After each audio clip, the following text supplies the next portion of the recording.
son.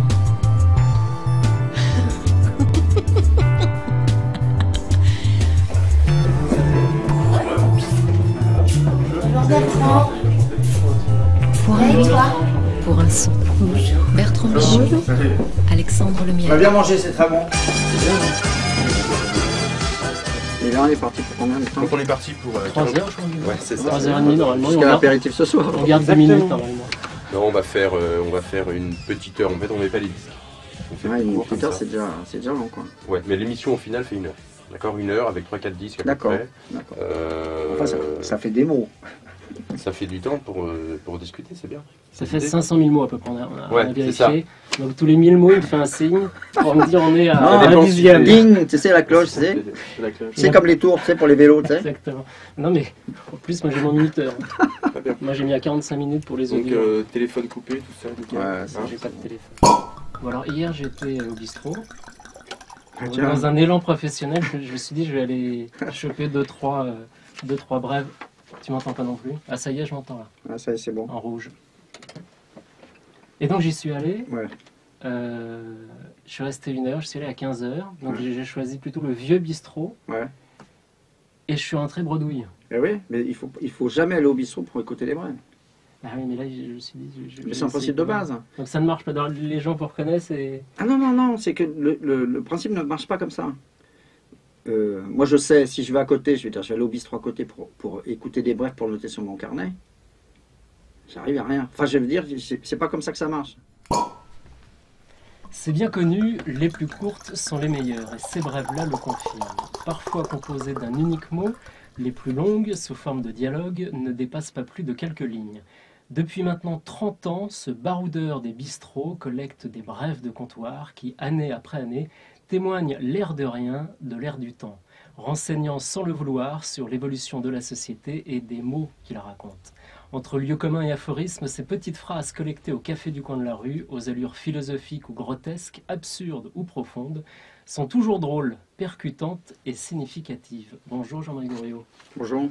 Vous sortez votre nouveau recueil des brèves de comptoir, ça s'appelle Le Grand Café des brèves de comptoir aux éditions Robert Laffont, plus de 9000 nouvelles brèves inédites. Quand je vous appelle le baroudeur des bistrots, ça vous convient comme surnom? Ah, c'est joli, ouais.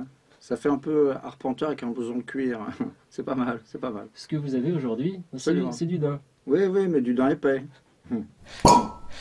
Les baroudeurs habituellement aiment défricher de nouveaux horizons. Est-ce que vous avez l'habitude d'aller dans les mêmes bistrots pour écouter les brèves ou il y a du plaisir à découvrir de nouveaux lieux?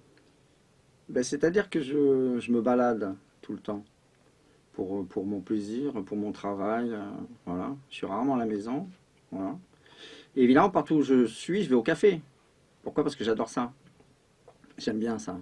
Si je vais faire un marché, si je vais faire les courses, je vais au bistrot. Si j'ai un rendez-vous, je vais au bistrot d'à côté. Tout le temps, ça fait partie de ma vie.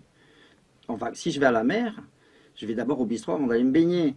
Mais d'ailleurs, souvent, tout le monde fait ça. J'arrive à la mer, on est bien, on est à la location, on se pose, on va boire un petit verre au bistrot, on mange une huître, et puis après, peut-être, on va à la plage. Mais même si on va à la plage, on cherche un bistrot de la plage.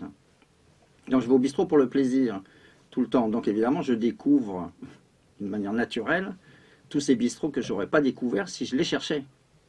Et oui, parce que si je prends un train pour aller dans un endroit pour aller au bistrot, non, je prends un train pour aller dans un endroit pour un rendez-vous. Et curieusement, la géographie est ainsi faite que juste à côté de mon rendez-vous, il y a un bar. Et c'est bon, j'y vais. Et en plus, dans le train, maintenant, il y a des bistrots. Oui, mais c'est pas la même parole.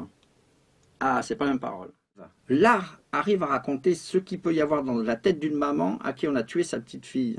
Mais pourquoi raconter des choses aussi sombres? Parce qu'à ce moment-là, ça n'arrêtait pas. C'était des faits divers, ça n'arrêtait pas.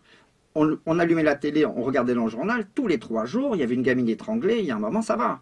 C'est bien de faire des livres sur Henri IV et tout, mais là, il y a un moment, c'était un sujet imposé. On l'évoquait tout à l'heure, les brèves vont, après avoir été à la télévision, après avoir été sur les scènes de théâtre, vont se retrouver dans les salles obscures. C'est Jean-Michel Ribes qui réalise le film, qu'il coproduit entre autres avec Dominique Besnéard. Vous allez me citer quelques comédiens, il y en a 71, j'ai vu, alors moi j'ai noté juste Didier Bénureau, François Morel, Yolande Moreau, André Dussolier, Bruno Solo. Oui, Besnéard a dit du film, dans une interview, faire un film à partir de milliers de brèves entendues dans des bars tout en plaçant le scénario sur une seule journée de l'ouverture à la fermeture, il a fallu ramer. Est-ce que vous avez participé à l'effort collectif? Mais là, je pense qu'il ne parle pas de création artistique, hein. Il parle de prod. Le montage du film. Ah, le montage financier d'un film, c'est quand même beaucoup, hein. C'est compliqué. Alors ça, c'est un monde que je ne connais pas, mais ça a l'air d'être du lourd. Génial, bah merci. Merci beaucoup. Ben ça, c'est l'effet petit pois d'à côté. Hein.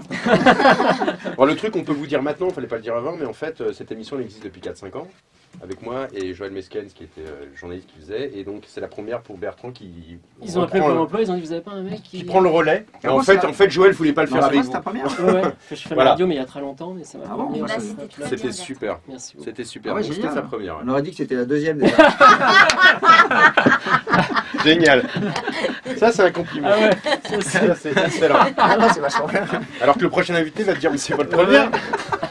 Ah bah oui, il a tout bouffé son énergie. Là. Quoique la deuxième, faut faire Non, gaffe, c'est c'est comme vachement les bien. sauts en parachute, c'est là où tu Non, donc voilà, donc pour la Oui, petite exactement, équipe. comme au théâtre. La ouais. première, elle est géniale, le deuxième jour, tout le monde se vient, parce que l'énergie est Ouais, partie. t'es trop... Non.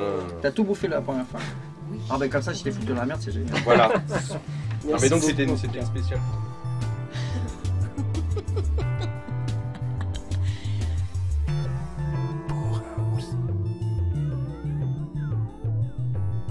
Pour un oui, pour un son. Bertrand Bichot, Alexandre Lemierre.